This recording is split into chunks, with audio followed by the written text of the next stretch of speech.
জুলাইয়ের গণ অভ্যুত্থানে আবু সাঈদ, ওয়াসিম, মুগ্ধ, রিয়াদক, আমাদের জুলফিকার, শাকিল সহ বাঞ্ছারামপুরের নয়ন মিয়া, ইমরান সহ হাজারো শহীদ, সকলের প্রতি আমার শ্রদ্ধা জানাই। যারা আহত হয়ে এখনো লড়ছেন তাদের প্রতি আমাদের সর্বোত্তম সহমর্মিতা। আমরা তাদের পাশে ছিলাম, আছি, থাকবো। সময় অত্যন্ত কম, একটু পরে আজান দেবে। আমি অত্যন্ত সংক্ষেপে দু একটি কথা বলি। বন্ধুগণ, আমরা আগেও গত 15 বছর যেমন তেমনি গণসংহতি আন্দোলনের বার্ষিকী থেকে আমরা বাংলাদেশের রাষ্ট্রের গণতান্ত্রিক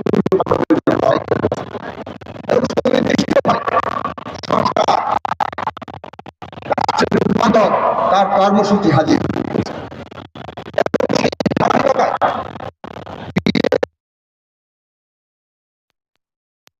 মঞ্চ সহ 39টি দল 31 দফা সংস্কার, মেরামত, রূপান্তরের কর্মসূচি নিয়ে যুগপৎ আন্দোলন করেছে।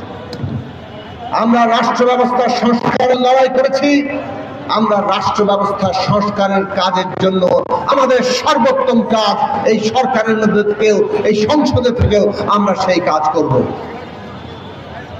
আগামী 4 তারিখ ইতিমধ্যে হয়েছে সংশোধনের কমিটি, সেই কমিটির প্রথম বৈঠক আছে। আশা করি আমরা রাজনৈতিক সরকারের যে অঙ্গীকার তৈরি হয়েছে, রাজনৈতিক দলগুলো দীর্ঘ আলোচনা শেষে যে জুলাই জাতীয় সনদ স্বাক্ষর করেছে, নোট অফ ডিসেন্ট সহ, কারণ প্রস্তাব অনেক থাকতে পারে, কিন্তু এটা খুব পরিষ্কার, ন্যূনতম জাতীয় ঐক্যমত্য ছাড়া এই পর্যায়ে আমরা গণতান্ত্রিক উত্তরণে যেতে পারবো না। কাজেই জনগণ ভোট দিয়ে জুলাই জাতীয় সনদের যে বাস্তবায়নের ম্যান্ডেট দিয়েছে, সেই অনুযায়ী যাতে জুলাই জাতীয় সনদের রাজনৈতিক সংস্কার, সাংবিধানিক সংস্কার বাস্তবায়িত হয়, আমরা তার সর্বোচ্চ চেষ্টা চালাবো। আমরা 31 দফা কেবল রাজনৈতিক সংস্কারের জন্য করি, অর্থনৈতিক সংস্কার, সামাজিক সাংস্কৃতিক সংস্কার, এই সবগুলো পরিবর্তন ছাড়া বাংলাদেশ 71 সালের মুক্তি সংগ্রামে যে আকাঙ্ক্ষা তৈরি হয়েছিল, সেই পথ ধরে বারবার উল্টো পথের যে যাত্রা, তাকে জুলাই অভ্যুত্থান যেখানে আবার নতুন দিক নির্দেশনায় দাঁড় করিয়েছে, 71-এর ধারাবাহিকতায় দাঁড় করিয়েছে, সাম্য, মানবিক মর্যাদা, সামাজিক ন্যায় বিচারকে বৈষম্যহীন বাংলাদেশের ভাষায় বাংলাদেশের সামনে নতুন দিশা হাজির করেছে। আমরা সেই দিকে দাঁড় করাতে চাই। দাঁড় করাতে চাইলে দেশের অর্থনীতি, দেশের সমাজ সংস্কৃতি তাকে বদলে দিতে হবে। আর সেই কারণে 31 দফায় স্পষ্টভাবে সেই রূপরেখা ছিল। আজকে সরকারের কাজ করার সুবাদে এই কথা পরিষ্কার আমরা বলতে চাই। প্রথম কথা ছিল এই দেশের শ্রেণী, ধর্ম, বর্ণ, লিঙ্গীয় পরিচয় নির্বিশেষে প্রত্যেক মানুষ যাতে আমাদের এই রাষ্ট্র জীবনে অধিকার আর মর্যাদা পায়, একজন মানুষও যাতে বাইরে না থাকে, তার জন্য আমরা কাজ করব।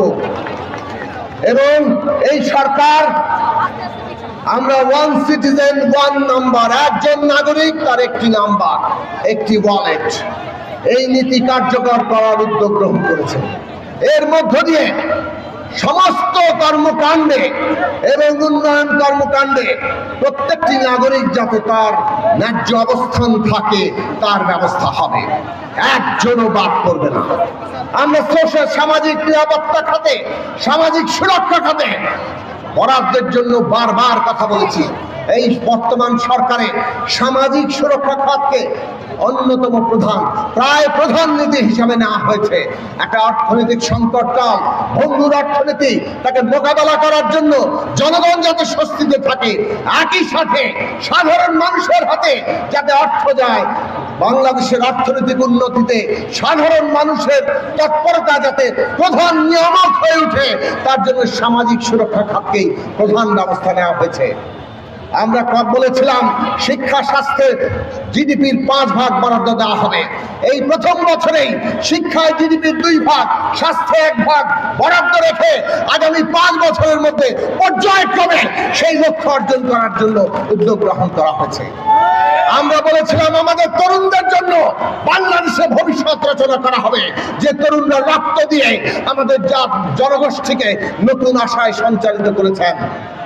তাদের জন্য মানসম্পন্ন শিক্ষা, শিক্ষা শেষে কর্মসংস্থানের ব্যবস্থা, তাদের জন্য যথাযথ প্রশিক্ষণ, প্রযুক্তির সাথে তাদের যথাযথ পরিচয়, এমন পরিচয় যাতে দেশে এবং বিদেশে আগামী দিনে যে ভবিষ্যৎ প্রযুক্তি নির্ভর পৃথিবী তৈরি হচ্ছে তার সাথে তারা যাতে যুক্ত হতে পারে, তার জন্য তাদেরকে গড়ে তোলা হবে।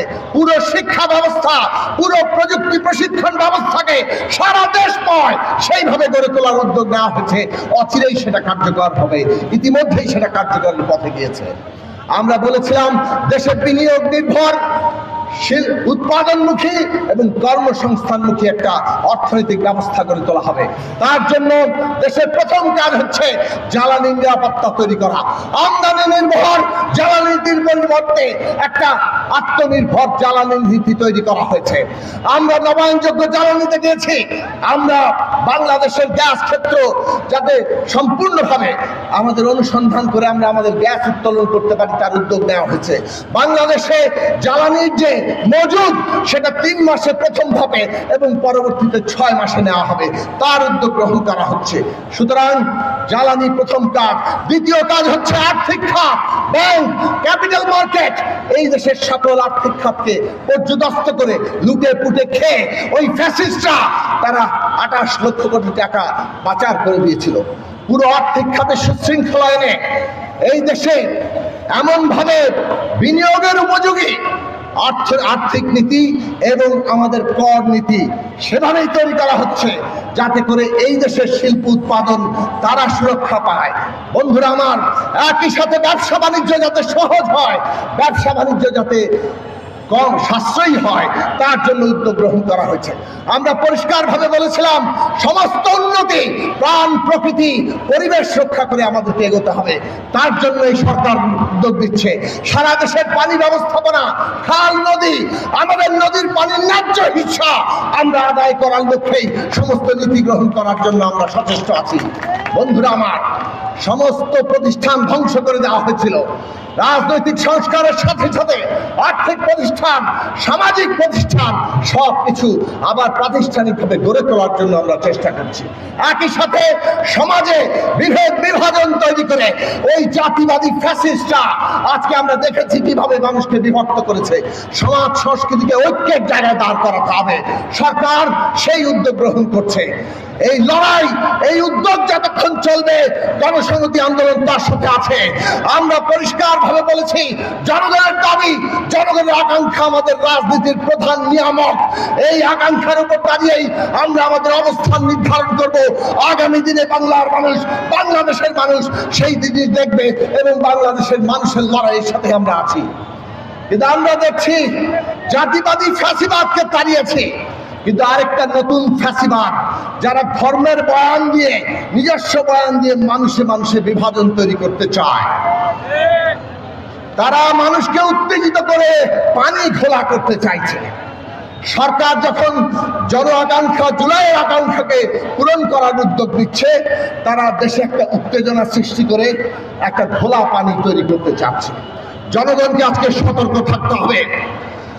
আমরা গণসংহতি আন্দোলন পরিষ্কার মনে করি কোন রকম মত তৈরি করে নাগরিকের অধিকার কেড়ে নেওয়া যাবে না। আমরা গণসংহতি আন্দোলন লড়াই করেছি, রাজনৈতিক প্রতিপক্ষের উপরে হামলা করা যাবে না। আমরা গণসংহতি আন্দোলন পরিষ্কার লড়াই করেছি, দেশের সকল নাগরিকের মর্যাদা লড়াই করতে হবে। ধর্মের নামে, লিঙ্গীয় পরিচয়ের নামে কিংবা অন্য কোনো পরিচয়ের নামে কারো অধিকার হরণ করা যাবে না। আজকে বাংলাদেশে একটা মত তৈরি করে নতুন ফ্যাসিবাদী তৎপরতার জন্য বিরোধী দলের যে পরোক্ষ উস্কানি, আজকে জনগণকে এটা সতর্ক থাকতে হবে। জুলাই রাষ্ট্র এবং জাতীয় পুনর্গঠনের যে কর্তব্য আমাদের সামনে হাজির করেছে, এই কাজ সুইচ টিপে রাতারাতি করা যায় না। কাজেই এই কাজ করার সময় দিতে হবে। সেই সময়ে যারা পানি ঘোলা করতে চায় তাদের ব্যাপারে সতর্ক থাকতে হবে। আর তার জন্য গণসংহতি আন্দোলন তার সমস্ত শক্তিকে সংহত করে জনগণকে আরো ঐক্যবদ্ধ করার কর্তব্য আমার হাতে নিতে হবে। আশা করি গণসংহতি আন্দোলনের প্রত্যেকটি নেতা কর্মী বাংলাদেশের মানুষের বর্তমানে যে আকাঙ্ক্ষা, জাতীয় পুনর্গঠনের আকাঙ্ক্ষা, তাকে ধারণ করে জনগণের মধ্যে ঐক্য সৃষ্টির লড়াই অব্যাহত রাখবে। সেই আশাবাদ রেখে আবার জুলাই শহীদদের সহ সকল শহীদদের প্রতি আমাদের সমস্ত ভালোবাসা এবং শ্রদ্ধা জানিয়ে আমি আমার বক্তব্য শেষ করছি। আপনাদের সবাইকে সালাম, শুভেচ্ছা, ধন্যবাদ।